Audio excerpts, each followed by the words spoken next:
And last but not least is follow through and fulfillment. So this comes from once a contract is signed and you're going to go ahead and you will build the home, you will remodel the home, you will, in other words, you will fulfill the order. There are three things that will happen that will take a happy customer and make them a frustrated, upset customer, where they will go out of their way to talk poorly about your company versus referring a friend, family, coworker, or neighbor to working with you. So number one, they have unrealistic expectations, which means you have not set expectations properly. Number two, unexpected costs, where they were not aware things would come up, things weren't identified ahead of time, it wasn't clearly stated what is a fixed price versus what is an allowance item.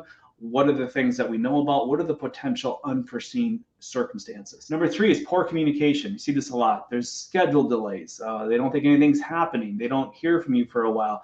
They have questions that don't get answered.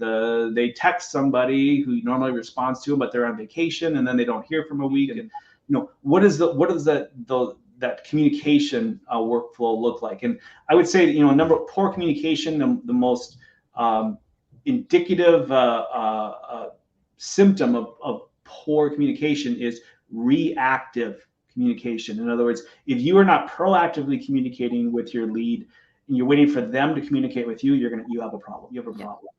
And then if the client doesn't feel like they know what's going on, they feel like things are out of control, and then that's where they get anxious and frustrated, and that's where things can blow up. So any final thoughts from you, Diana, on follow through and fulfillment? Because I know you have lots of experience with this. So my role is to initiate the communication with the lead, and waiting is not an action. So that's something I have in mind. So just waiting for the lead to do something, it's not an action. So just initiate the communication, and then you'll see. And no, it's a good answer. If you, at least that is not a good moment, and then you can establish maybe a follow-up, and you can say, okay, when it's a good moment, or yes, great, we start, or at least you want a yes or a no, so that you know exactly where you stand